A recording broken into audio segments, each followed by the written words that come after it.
Sometimes a whole world can open up from just a single sentence. This is a story about a filmmaker's 4-year journey that started with a claim so out there it challenges everything we think we know about science. Let's dig in.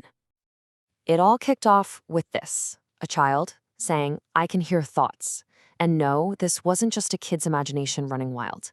This was the first breadcrumb on a trail leading into a hidden world of communication, one that, for the most part, mainstream science just pretends isn't there. And that really became the big question, right? Is this just a fluke, or are we looking at a widespread phenomenon that we've just completely misunderstood? We're going to follow the evidence exactly as it happened, digging into these claims of telepathy among non-speaking individuals.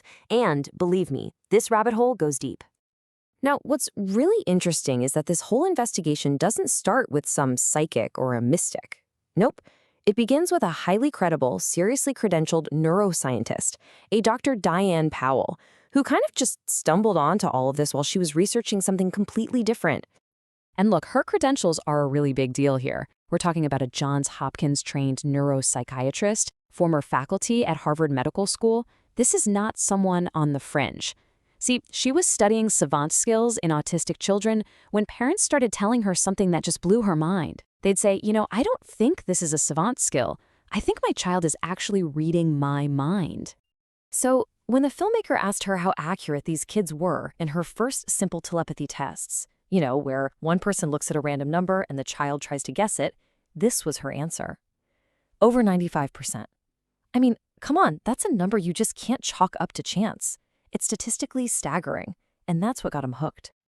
But, being intrigued is one thing. Before he was going to commit years of his life and a ton of his own money to this, the filmmaker knew he had to verify Dr. Powell's earlier work. He absolutely had to know if these incredible claims could actually hold up under some real scrutiny. So he did a couple of smart things. First, he got his hands on the actual hard drives, the raw footage from Dr. Powell's previous experiments. And second, he tracked down the guy who filmed it all, a cameraman named Kent, a totally neutral party who was just there to do his job. And what Kent had to say was, well, it was a game changer. He laid out the whole setup for him: multiple cameras, physical walls between the child and the person thinking the thought, extra mics to catch any whispers. He confirmed there was zero funny business, and the results were so consistently on the money that it made him a believer, right there on the spot. Okay, so with the old research now verified, the filmmaker was all in. And almost like it was meant to be, a brand new case landed in Dr. Powell's email inbox. It was from a family down in Mexico about their 12-year-old daughter, Mia. And the story had a familiar ring to it. Mia, who was non-speaking, had only recently started communicating using an iPad. And one of the very first things she typed to her totally baffled family was that she could hear her mom's thoughts. So Dr. Powell decided to set up a quick preliminary test with them over Zoom. Even over a video call, the test was pretty compelling. Dr. Powell would text a random number to the mother's phone using WhatsApp. The mom would just look at it, and Mia, who was way across the room, no way she could see the screen, would instantly type out the exact same number. After seeing that, they all knew they had to do a formal in-person test. The filmmaker decided he would organize the whole thing himself. The mission? To create a totally bulletproof experiment. The idea was to control every single variable, to design a test so airtight that even the biggest skeptic would have to take it seriously. And the level of control they went to was just intense. They used a neutral Airbnb the family had never been to.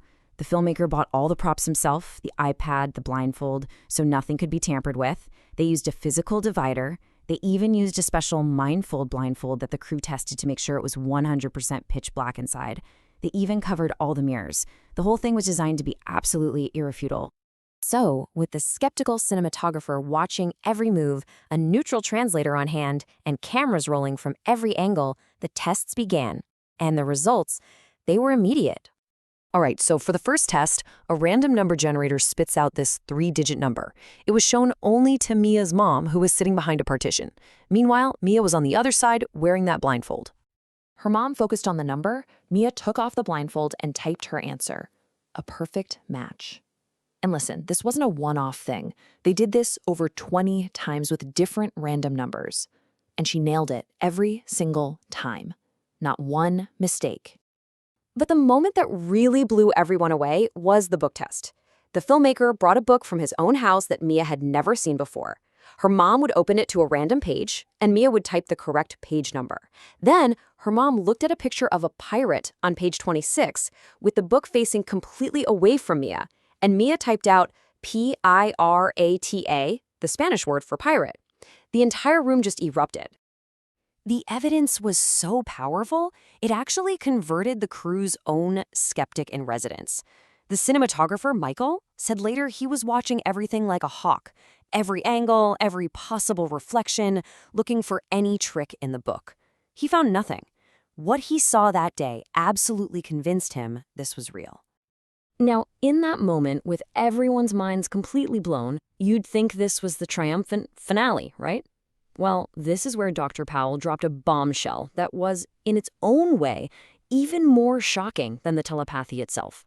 She explained that even with these ridiculously tight controls, even with this mountain of evidence they had just filmed, these tests would almost certainly be rejected by many of her peers in the scientific community. The problem wasn't the evidence itself, it was about the nature of scientific belief.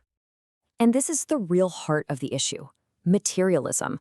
It's the philosophy that basically runs modern science. It says that everything, and I mean everything, has to be the result of physical stuff interacting, things you can touch, measure, and observe. Since telepathy doesn't have a known physical thing carrying the signal, it just doesn't fit into that worldview. So for a materialist scientist, evidence for it is often dismissed not because the evidence is bad, but because their philosophy says it can't be true. So that leaves us with this incredible paradox, doesn't it? An investigator sets out to capture undeniable proof, only to discover that for some people, no amount of proof will ever be enough if it contradicts what they already believe to be possible. It really forces you to ask, if seeing with your own eyes isn't believing, then what is?